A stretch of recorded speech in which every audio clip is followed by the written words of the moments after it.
Depression-era women raised families of 6 through winters with no heating, no antibiotics, and no health insurance. Their children were healthier than yours, not slightly healthier.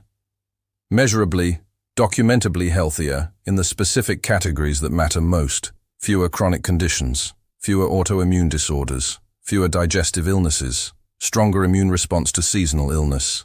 The research on this is not disputed. What is disputed is why. The medical establishment's answer is that we simply did not have the diagnostic tools to identify those conditions in the 1930s, that the illnesses existed but went unnamed, that what looked like health was actually undiagnosed suffering. That explanation is convenient for an industry that generates $4.5 trillion in annual revenue treating conditions that were functionally absent in the population it replaced. The other explanation is simpler. Depression-era families did something every single morning that modern households stopped doing in the 1950s. Not one thing, 6 things. 6 habits practiced before breakfast, before work, before the day made any demands on the body. 6 habits that cost nothing, required no prescription, and produced a body that did not need the medical industry the way the medical industry needs you to need it. Before this video is over, I am going to show you all 6. What they were, why they worked, and exactly when and how each one was displaced. Because none of this disappeared because medicine found something better. It disappeared because medicine found something more profitable. The first habit is cold water washing. Every morning in a Depression-era household began the same way. Cold water, face, neck, hands, forearms. Not a shower, not a bath. A basin of cold water drawn from the well or the pump, and a deliberate washing of the face and the extremities before anything else happened. This was not about hygiene in the way modern washing is framed. It was about activation. Cold water on the face and neck triggers the mammalian dive reflex, a hardwired physiological response that slows the heart rate, constricts peripheral blood vessels, and redirects blood flow toward the core organs. The effect is immediate and measurable. Alertness increases, core temperature stabilizes. The lymphatic system, which has no pump of its own and relies on muscle movement and temperature change to circulate, receives a significant activation stimulus. The immune cells carried in the lymphatic fluid begin moving. Depression-era, women did not know the mechanism. They knew the result. A cold water wash in the morning made you feel awake and resistant in a way that warm water did not. They had watched it work for 20 years before anyone tried to sell them something else. In 1952, Procter & Gamble launched a national campaign for its soap and personal care product line that repositioned the morning wash as a warm water ritual. Warm water opens pores, the campaign claimed. Warm water cleans more effectively. Warm water is the modern way. The campaign was about selling hot water heaters as much as it was about selling soap. The partnership between the soap industry and the appliance industry in the early 1950s produced one of the most successful repositioning campaigns in American marketing history. By 1960, the cold water morning wash had been almost entirely replaced by the warm shower as the standard American morning routine. The lymphatic activation that cold water produced was never mentioned. It did not need to be suppressed. It was simply never included in the new narrative. The application today takes 30 seconds. Cold water, face, neck, hands, forearms, every morning, before anything else.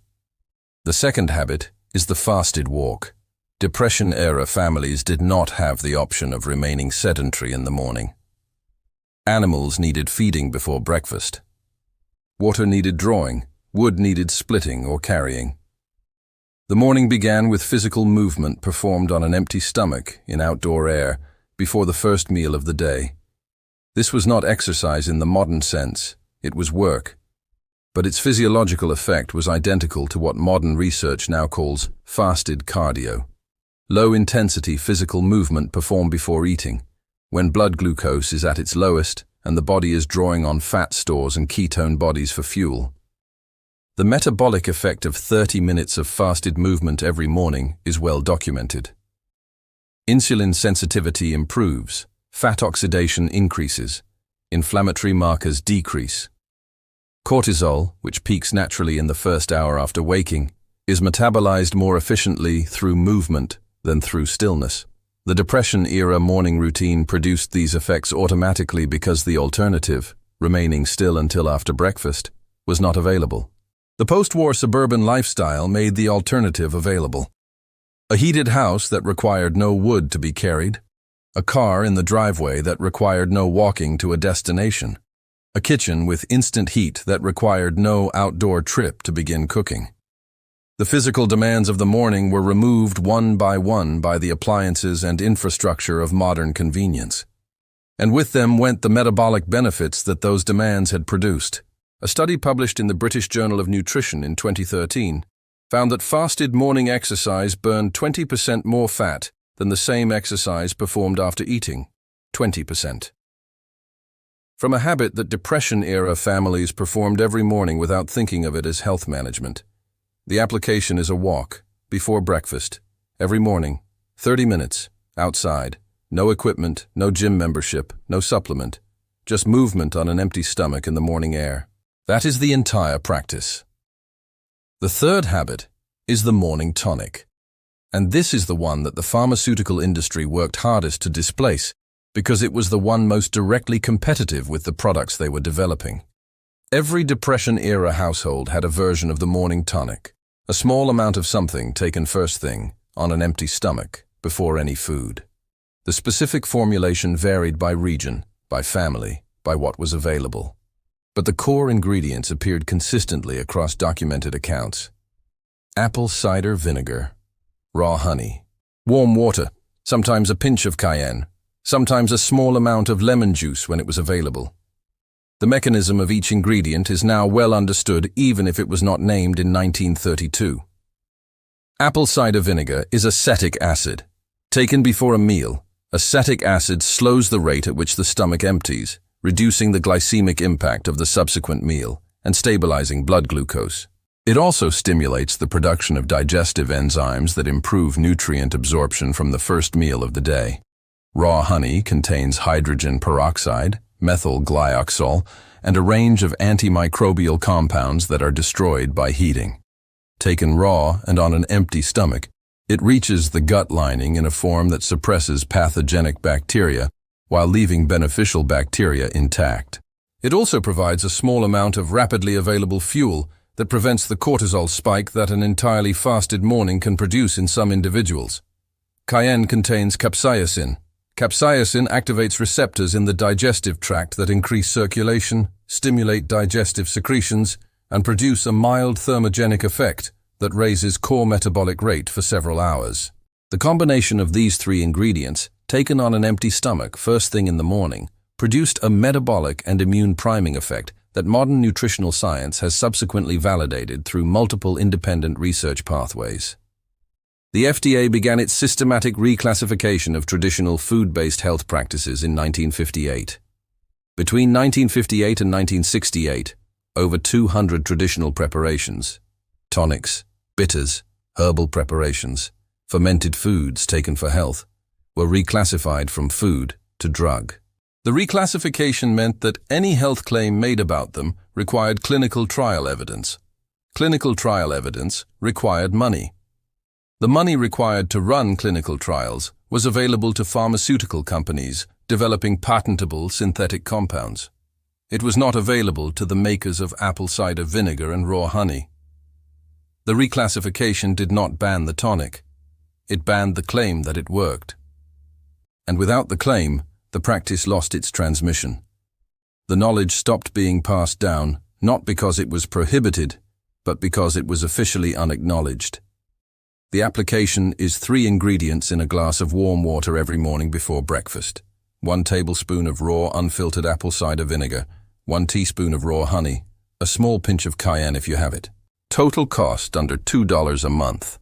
The 4th habit is deep breathing at the window, and this one is the most consistently documented across Depression-era household accounts and the least discussed in any modern health context. Every morning, Depression-era women stood at an open window or an open door for several minutes. not to look outside, to breathe, deliberately, slowly, fully. The practice was called taking the air. It was understood, without any scientific vocabulary to describe it, that indoor air and outdoor air were different things, and that the body needed regular exposure to the outdoor version. The understanding was correct. Indoor air, in a Depression-era home, heated by a wood stove, sealed against winter cold with heavy curtains and banked walls, accumulated carbon dioxide, combustion byproducts, and biological particulates overnight. The carbon dioxide concentration in a sealed bedroom after 8 hours of sleep measurably impairs cognitive function and immune response. Opening a window and breathing deliberately for several minutes clears that accumulated carbon dioxide from the airways and blood, resets the respiratory rate, and delivers the negative ions present in outdoor air that are largely absent from indoor environments. Negative ions, air molecules that have gained an electron, found in higher concentrations near moving water after rain and in outdoor air generally, have been shown in multiple studies to reduce blood levels of serotonin in ways that decrease anxiety and improve mood. They are also antifungal and antibacterial in the respiratory tract. Depression-era women stood at the window every morning and breathed outdoor air deliberately. They called it taking the air. Research now calls it negative ion therapy and charges money for devices that replicate what an open window provides for free. The practice disappeared from American morning routines in the 1950s when central heating made sealed indoor environments the year-round norm, and air conditioning in the 60s made open windows unnecessary in summer. The application is an open window and 2 minutes of slow, deliberate breathing every morning. Before the phone, before the coffee, before anything else competes for attention. 2 minutes, free. The fifth habit is the oil pull. And this is the one with the longest documented history of any practice in this video. Oil pulling, the practice of swishing a small amount of oil around the mouth for several minutes on an empty stomach, appears in Ayurvedic medical texts dating to 600 BC. It was practiced continuously across South Asian, Eastern European, and rural American communities through the 1930s and 40s. Depression-era women in communities with access to this knowledge, primarily Eastern European immigrant communities in the industrial Midwest and Appalachian communities with long oral health traditions, practiced it every morning before eating, a tablespoon of whatever oil was available, sunflower, sesame, lard rendered thin, swished slowly around the mouth for 10 to 15 minutes while the morning work was done, then spat out, never swallowed. The mechanism is mechanical and chemical simultaneously. The swishing action pulls bacteria, fungi, and debris from between the teeth, from the gum line, and from the surface of the tongue into the oil. The fat-soluble compounds in the oil bind to the lipid membranes of bacterial cells, disrupting them. The practice reduces the total bacterial load in the mouth measurably. The mouth is not isolated from the rest of the body. The bacteria present in the oral cavity have direct access to the bloodstream through the gum tissue. Streptococcus mutans, the primary bacterium responsible for tooth decay, has been found in arterial plaque in cardiac patients. The connection between oral bacterial load and systemic inflammation is one of the most well-established findings in modern preventive medicine. A study published in the Journal of Ayurveda and Integrative Medicine in 2011 found that oil pulling reduced Streptococcus mutans counts in saliva by 18 to 30% after 2 weeks of daily practice. The dental industry generates $156 billion in annual revenue in the United States. A practice that reduces oral bacterial load by 30% using a tablespoon of oil that costs pennies is not a product the dental industry can sell. It is a practice the dental industry has a financial interest in not discussing. The application is 1 tablespoon of any cold-pressed oil swished slowly around the mouth for 10 minutes every morning before eating or drinking anything. Coconut oil is the most commonly used today because its lauric acid content gives it additional antimicrobial properties. It costs roughly 50 cents per session. The sixth habit is the gratitude inventory. And I want to be careful about how I present this one because it is easy to dismiss it as soft or sentimental in a way that misses its actual function. Depression-era families faced genuine hardship, not the inconvenience of a delayed delivery or a dropped signal. Crop failures, loss of property, death of family members from illnesses that would be trivially treated today. Genuine, unmanageable, unrelenting hardship. And yet the documented rates of what we would today call depression and anxiety disorder in Depression-era rural communities were significantly lower than in contemporary American society. Not because hardship produces happiness, because Depression-era families had a practice that modern psychology did not formally identify and validate until Martin Seligman's positive psychology research in the late 1990s. The deliberate daily accounting of what remained. Not what was lost, what remained. Every morning before the day began, Depression-era women took a brief inventory of what was present and intact. The family was healthy. The house was standing. There was food for today. The garden was in. This was not optimism. It was not the denial of difficulty. It was a cognitive practice that directed attention toward what was functional rather than what was failing. The neurological mechanism is now well understood. The brain's default mode network, the system that activates during unfocused thought, defaults to threat assessment. It scans for problems. It is very good at finding them. A deliberate morning inventory of what is present and working interrupts that default scan and activates instead the prefrontal cortex regions associated with planning, agency, and positive anticipatory thinking. The physiological effects of this interruption are measurable. Cortisol levels are lower in individuals who practice daily gratitude inventories. Inflammatory markers are lower. Immune function is measurably better. The practice costs nothing. It takes 2 minutes. And it was built into the Depression-era morning not as a wellness practice, but as a survival mechanism. A woman who began her day cataloging what was lost could not function. A woman who began her day cataloging what remained could. The practice kept people operational under conditions that would defeat most modern households before the first problem arrived. Martin Seligman published his foundational research on learned optimism in 1991. The women who practiced this every morning in 1932 did not need a research paper to tell them it worked. They needed to get through the day. These 6 habits together cost nothing.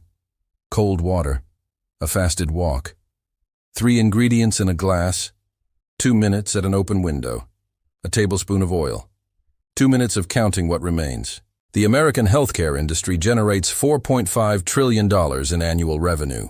A population that washes in cold water, walks before breakfast, takes a 3-ingredient morning tonic, breathes outdoor air deliberately, manages its oral bacterial load with oil, and begins each day with a deliberate inventory of what is functional, is a population that does not need that industry the way the industry needs it to. Depression-era women did not choose these habits because they had read research. They chose them because they worked, because their mothers had watched them work, because the results were visible in the health of the household and the resilience of the family across seasons and years. The habits still work. Your body does not know what year it is. Cold water still activates the lymphatic system in 2024 for exactly the same reason it activated it in 1934. The chemistry has not changed. Only the morning has. If your grandmother had a morning habit that nobody ever explained to you, something she did every single day before breakfast that seemed strange until now, drop it in the comments. Those habits had reasons behind them, even when the reasons were never spoken aloud. And as always, until next time.